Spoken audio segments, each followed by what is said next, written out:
Today is no ordinary day. It's Democracy Day in Nigeria, a day that commemorates the sacrifices, the voices, and the courage that led us from military rule to civilian governance. It marks the June 12, 1993 election, widely regarded as one of the fairest and freest in our history, and the struggle that followed to ensure the will of the people was and is honored. But beyond the ceremonies and speeches, today is a moment of deep reflection. What does democracy truly mean in the everyday lives of Nigerians? Does it translate to justice in our courts, safety in our streets, opportunity for our young, and accountability from those in power? On Jasiri today, we take a closer look at the state of Nigeria's democracy, the gains we've made, the setbacks we've faced, and the road ahead, as we speak to those shaping policy, challenging the status quo, and amplifying citizens' voices. We ask, is Nigeria's democracy truly working for the people? This is Jasiri, where bold conversations shape a bolder future. As Tolu said, it's Democracy Day, a time meant to honor freedom, power to the people, and the journey Nigeria has taken since returning to civilian rule in 1999, making 2025 the 26th year of uninterrupted democratic governance in Africa's largest economy and the world's most populous black nation.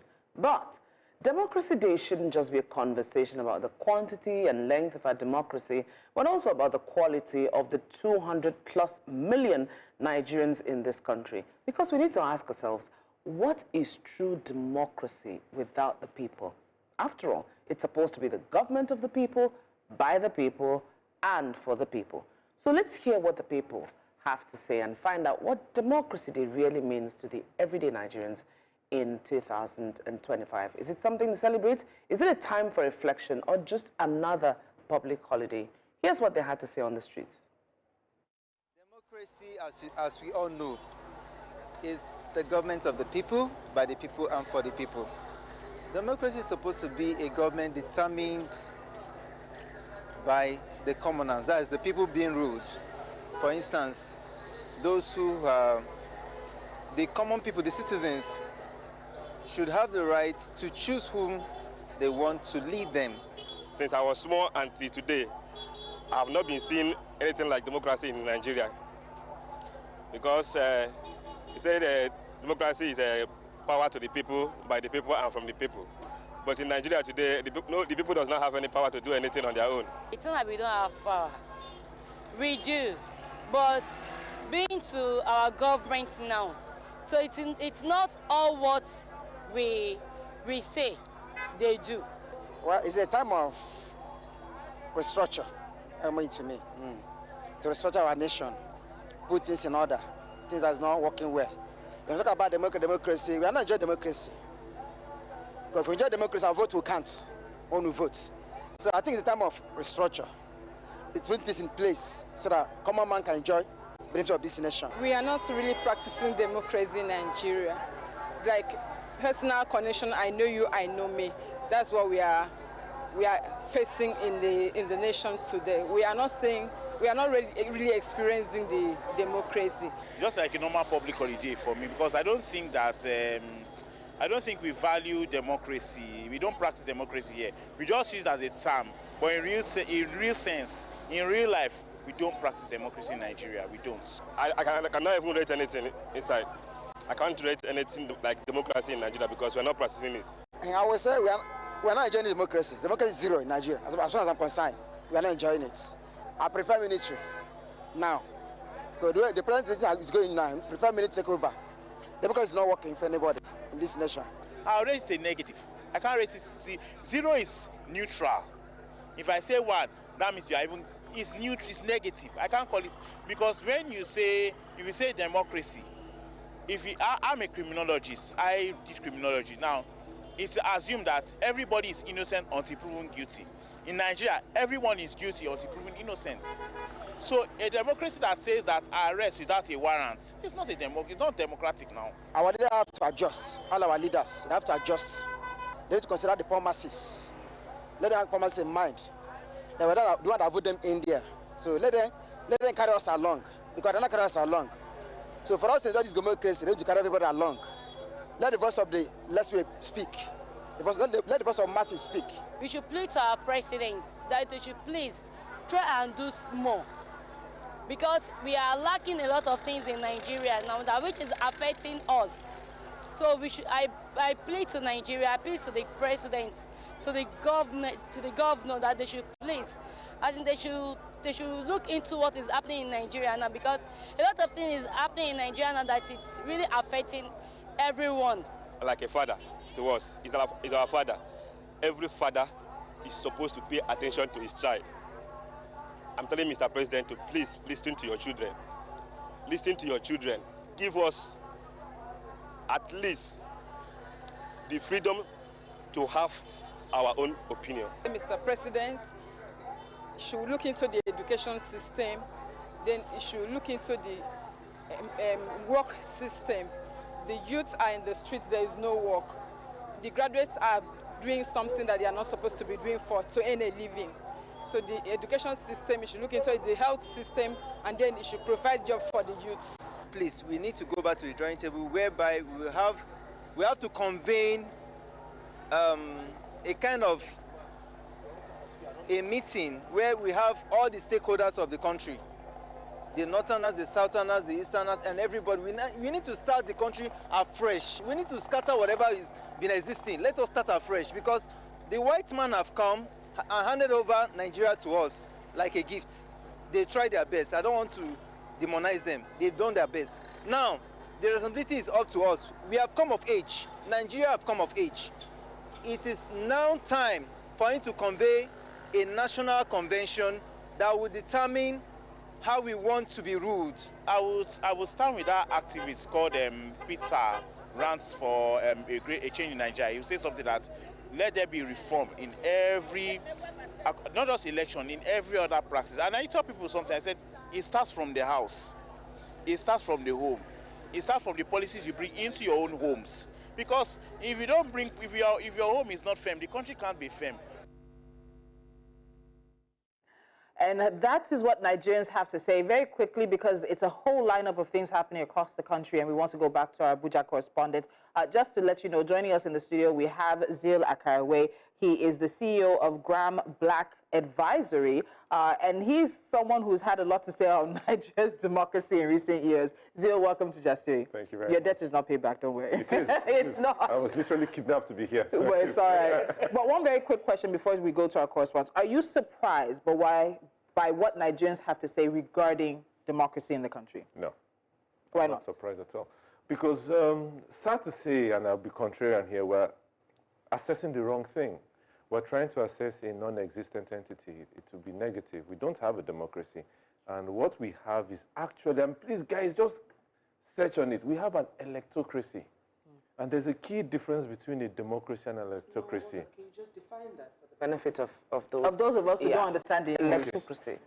By the difference, you would know, an electocracy is the ritual of going out periodically to vote for leaders. That's an electocracy. We do that. Yeah. A democracy is an involvement in the people in running the country. That's after the vote. After the vote. So what that means is, in a democracy, the way democracy is designed, the leaders fear the people more than they fear the loss of power. We don't get. And so in an electocracy, the purpose of the election is to put leaders in, and the reason the leaders are going in is to get power. Full stop. In a democracy, you are going there to improve the lives of the people. So the purpose of the two styles, for example, Cameroon had an electocracy. Every year for 42 years, they went out and voted the same person. Mugabe was a democracy. Mugabe is hard. So the fact you go and vote does not mean you have a democracy. It means you have an electocracy. What are the institutions? What is the evolution of the people in the direction of human dignity? What is the accountability of the leaders to the people? If those things are missing, you don't have a democracy. It's like is that an African thing then? Because you cited... It's the fact that what we failed to see early enough is, one, democracy was imposed. Two, democracy is a culture. Please pause on that, because there's something he said earlier this morning while he was with them on breakfast, and he said that you cannot have a constitution. Oh, I need to look for it. You cannot have a, what did you say? No, it has been dropped, and I said I wanted to make sure that we picked up that part of the conversation with you, that you cannot build a constitution that is contrary to the inherent culture of the people. We'll pick up on that. Let's go to our correspondent who was covering the press conference by Peter Obi this morning that just happened. We're going right now to Aishat Salihu. She was at the Peter Obi press conference and comes to us. Aishat, good morning to you. How are you? Good morning, I'm well. Good morning to the ladies of Jasiri. Thank you so much. So Aisha, quickly run through a bit of the highlights of Peter Obi's speech. He has taken, I think this is probably one of the big speeches that has happened this day so far on Democracy Day, and just a few of the highlights of what he said this morning. Okay, thank you so much. Well, we've just risen from a press conference convened by the former the presidential candidate of the Labour Party in 2023, Peter Obi, and where he mentioned democracy in decline. He talked about reflecting on the 2 years administration of the present President Bola Ahmed Tinubu, where he talked about how a lot of issues in the country, healthcare in jeopardy. He talked about the dilapidated healthcare centers across the nation, and also he reeled out a number of reports by international organizations about Nigeria being unsafe for mothers to give birth. I mean, Nigeria accounting for the highest rate of maternal child mortality. And then he also talked about education, where a number of children in Nigeria are out of school. Nigeria also accounts for the highest number of out-of-school children. He also talked about Nigeria's population experiencing mental health crisis. He also reeled out reports by the WHO, where the WHO stated that over 20 million of Nigerians are experiencing mental health disorders. And he also talked about Nigeria's borrowing profile. He talked about how this present administration has gone ahead to borrow beyond the last two administrations. I'm talking about the former President Goodluck Jonathan and also former President Muhammadu Buhari, amongst other concerns. He also mentioned the fact that the national budget is being inflated. He talked about the incident at the National Assembly, and he also mentioned the issues that Nigerians are facing regarding power generation. Nigerians now have to pay more in tariffs for electricity, but then they're not really seeing the power. And he mentioned that when the president was campaigning, he did mention that in the next 4 years, I mean, as he's coming into government now, if he doesn't power up Nigerians, then Nigeria, I beg your pardon, then Nigerians shouldn't vote for him for the next 4 years. But then it seems 2 years into his administration, Nigerians are still battling epileptic power supply, national grid, constant national grid collapses, amongst others. And then he also talked about how the president has indeed failed on majority of his campaign promises, and he also talked about the high unemployment rate of Nigerians. I mean, a lot of Nigerian youth now are on the street and they are unemployed. He didn't just stop at reeling out all of the problems that Nigerians have. He also preferred a number of solutions, and he mentioned that the government, I mean the President Bola Ahmed Tinubu's administration, should ensure there is transparency and accountability in governance, and he should ensure that he brings democracy to the fore, the right practice of democracy to the fore. And he also talked about how we are in troubling governance era, and the president should ensure that in the next 2 years, he tries to do better than he has done in the first 2 years. But I'm still here at the venue of the press briefing, and although majority of the journalists are out of here, and even the presidential candidate Peter Obi in the last general election is also out of here, but I have with me one prominent Nigerian who is a human rights activist, and she is going to respond to most of the concerns that the former presidential candidate has reeled out. Thank you so much. I have with me Aisha Yesufu, please. Thank you so much. Yes, we were here earlier, and then we heard what Peter Obi said. I'd like to hear from you. How do you think we can consolidate on democracy? I mean, this is 26 years after.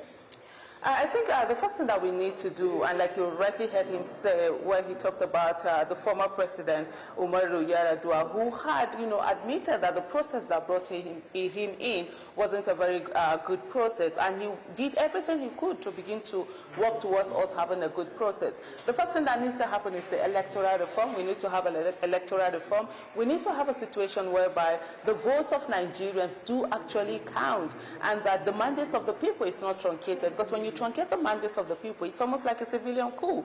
And then at the end of the day, democracy can't work if the people do not have the right to be able to vote for the person they want, and the votes, actually count. So that's one thing that is very critical. Judicial reform is also, part of the things, that are critical. There was something that Mr. Peter Obi did say, where he talked about let Mr. Tinubu tour Nigeria. And even if it's 2 days for every state, that would be 72, 72 days. If you include Abuja, that would then be 74 days. Take a tour and find out what's happening, with the people, and that will even be less than the 150 days that he had spent, traveling all over the world. Because at the end of the day, governance is not about propaganda. You can use propaganda before election or during election, but the moment it comes to governance, there has to be real development. People have to feel the impact of development in their lives, and right now they haven't seen that. You saw the numbers that he reeled out. Our GDP, has come down. GDP per capita, it's down, and people are extremely suffering. We are at a place where even in the hunger, when they're talking about hunger, the hunger index, we are quite low.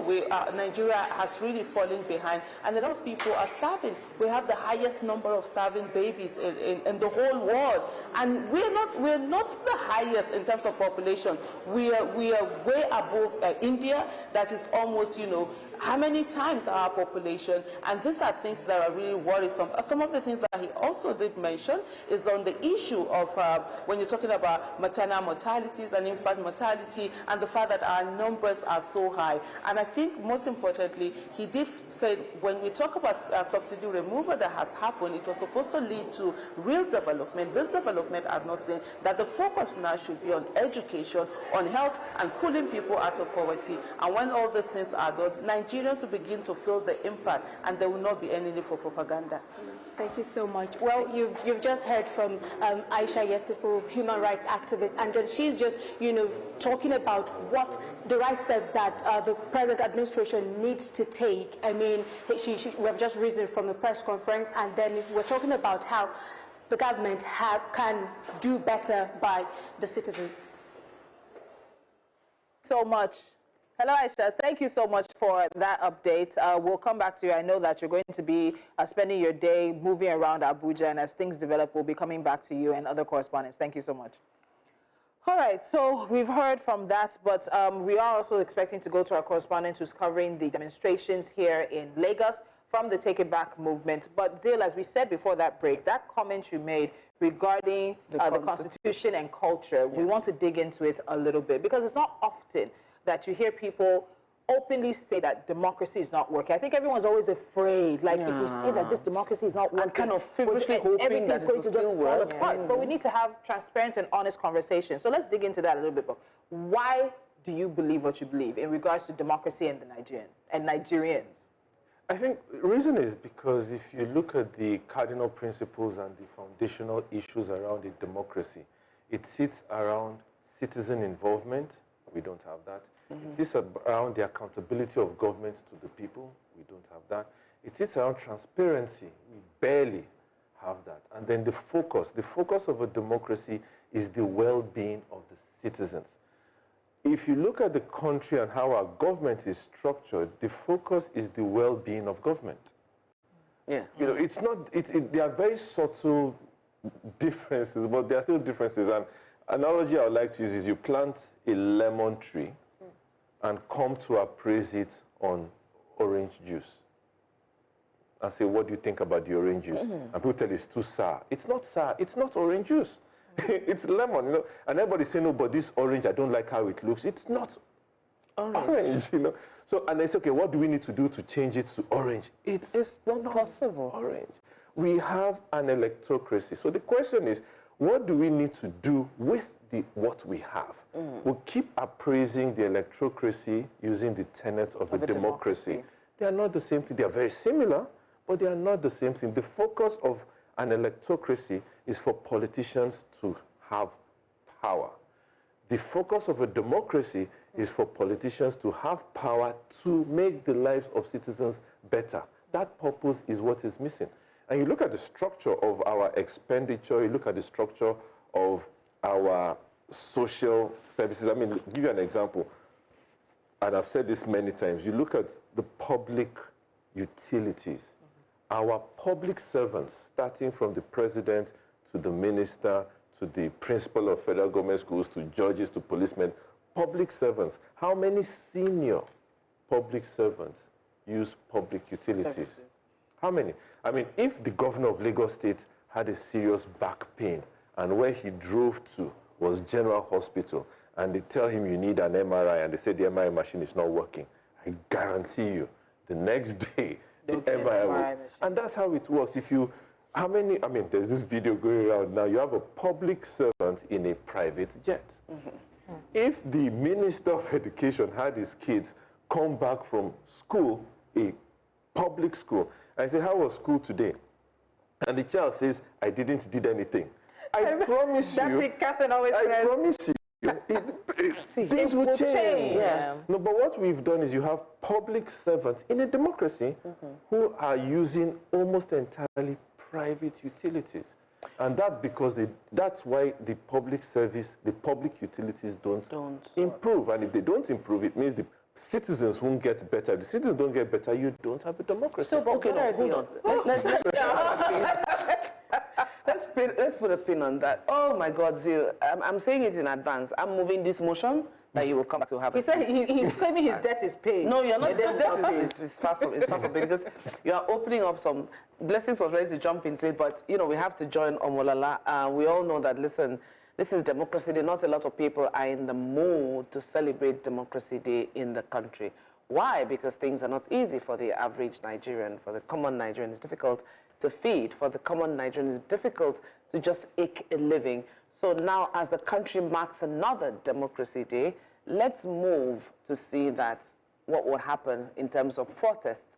And these protests were to highlight the hardship and the insecurity Nigerians are facing. So the hashtag Take It Back movement said it will be taking place. This protest will be taking place in about 20 locations across the country.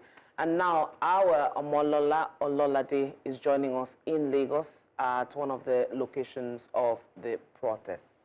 Omolola, good morning. Okay, it's Catherine that was greeting you, but good morning, Omolola.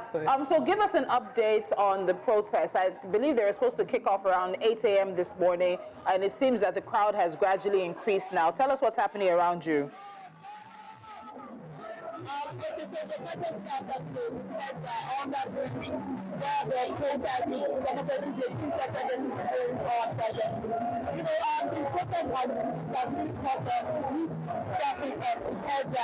the beach, and then what is so interesting about this protest is the fact that we have two different factions of protesters there on the bridge. When we got here this morning at 8 a.m., the protest picked up with, the protesters on the end of government faction of protesters. And, on the first side of it, you can see, on the other side of the road, rather, you can see the end of government protesters. And then on the other side of the road, on the bridge, pro-government protesters, they said that they are here to, talk about the achievement of the present administration. What is interesting about this administration is that while the end-back governors are talking about what the government is not doing right, they're actually, the policies that are right and everything. These pro-government protesters are here to say that the present administration, that, to talk about the achievement of the present administration and why we must continue to do administration in 2027. But I have one of the protesters under the All right, it seems we'll need to come back to Omolola because of the audio that she has, but you can see around her the activities. This is the Ikeja area of Lagos where some of these protests are taking place. They're also apparently kicking off in Abuja as well. There are also reports that there are those who are coming out in support of the president as well. So there are now I don't even want to say protests, counter demonstrations happening. And then even as we're doing this, Zio, we're waiting for President Tinubu. He's meant to address a joint sitting of the National Assembly in the next maybe 2 or so hours, and also address Nigerians. And our correspondent in Abuja is just reporting to us now that journalists have been barred from accessing the House of Representatives gallery, and that we've been told that the seats are reserved for special dignitaries. Make of that what you will. But protest on Democracy Day, a movement saying that it's about hardship and insecurity.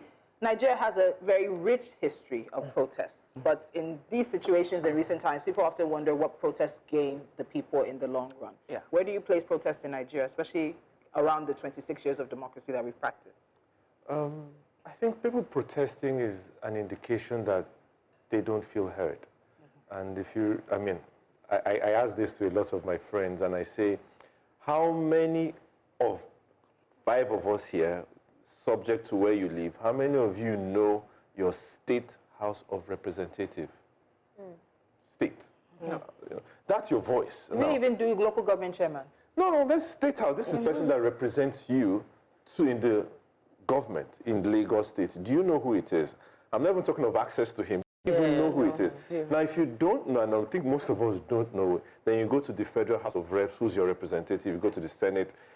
That is supposed to be the avenue in a democracy where the people have a voice. If you don't have that voice, then you feel unheard, and when you feel unheard, human nature is to shout. If I'm speaking and you can't hear me, I start making more and more noise, like a baby throwing a tantrum. So when the citizens feel unheard, the tantrum we throw so that we get noticed and get paid attention to is protests. Protest is just an indication that the government is not listening.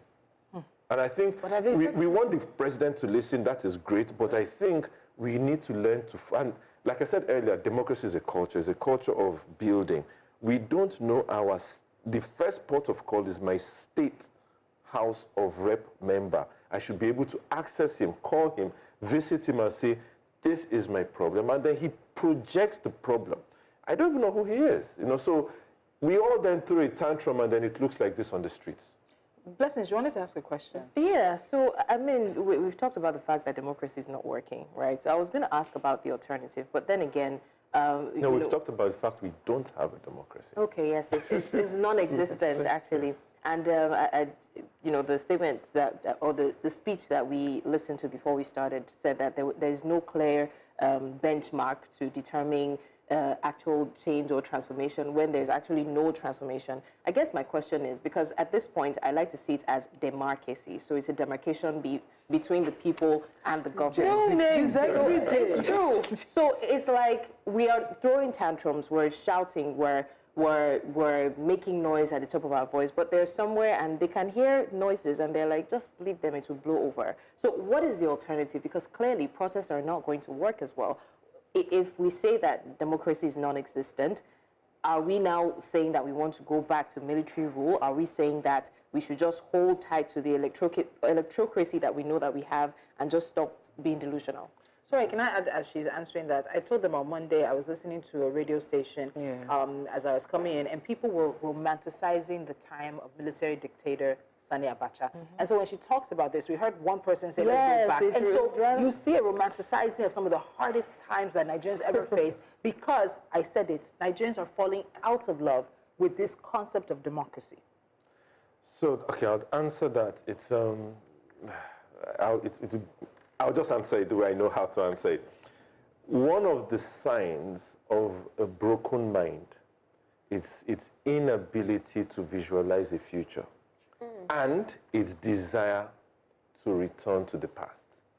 That's one of the signs of a broken mind, and that's one of the reasons I had a major issue with our return of the old national anthem. You see, a broken mind, it can't visualize the future. So what it keeps doing is saying, you know what, good old days. There's nothing wrong with the good old days, but what people do is they use that as a foundation to build. And so what they're talking about is if things were like this in the past, what do I see in the future? I see something better. When you can't see something better, then you start to go back to the past. So what, as a nation, for different reasons, let's not forget, before independence, we had colonials. It's not like they were our friends. I mean, that guy that said they did their best, I mean, that's not what we're talking about today. We were brutalized and abused by the colonials. That's what it was. Then we came into the civilian rule where we didn't have enough time to consolidate that. Then the military came.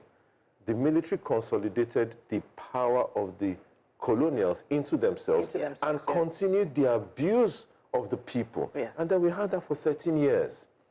And then we dabbled into democracy for another 3-4 years, 4-5 years, and then went back to the military again that continued the colonial abuse. And so the structure of governance in Nigeria is one of abuse. And so the average Nigerian is used to abuse. And because he cannot visualize a future without abuse, he looks for the best abuse of the past. And so that's what we keep doing. And so in order to move forward, we need to be able to understand that on the earlier show Aisha said it, you can't build a democracy, you can't build a nation at all without the foundation of a constitution that aligns with the culture that ensures, and I say this all the time, an evolution of the citizens in the direction of human dignity. And you merge that with your culture, and then you start planning for the future. And the basis of all that is your educational system. If you want to colonize a people, the three things you first destroy: their education, their culture, their religion. The British did that effectively. What have we done to fix it? What have we done with our educational curriculum to fix it? What have we done with our culture to fix it? What happened to our own religion? Before they came, we were ruling ourselves. We were one of the best empires. Nigeria didn't exist, but the Benin Empire, the Sultan, the Sokoto Sultanate, Caliphate, the Kano Empire. We had all of those things. The Yoruba Empire, the Oyo Empire extended almost to Ghana. We had all that. We were running things. But they came, they destroyed the educational system, they destroyed the culture, they destroyed or rather subverted. So that is how to build it going forward. What we're building on is the remains of a colonial era whose focus was to distort and disrupt the culture to protect its system. Yes. We're going to end there today.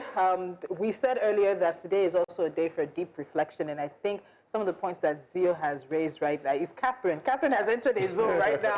I can see it on her face. Yeah. But some of the points she has raised have brought about a conversation, hopefully one that is ignited with you today. We are celebrating 26 years of uninterrupted democracy, but what is the quality of that democracy? And what has that democracy brought for the people? So as we commemorate and you enjoy this public holiday, deeply reflect on each and every one of our individual roles in making sure we have the quality democracy that we hope. And what democracy are we leaving for our children? Have a good one. We're going to open our studios. There will be live coverage of all the happenings today, so make sure you stay with News Central. This is Jasiri. We'll see you guys tomorrow. Bye for now.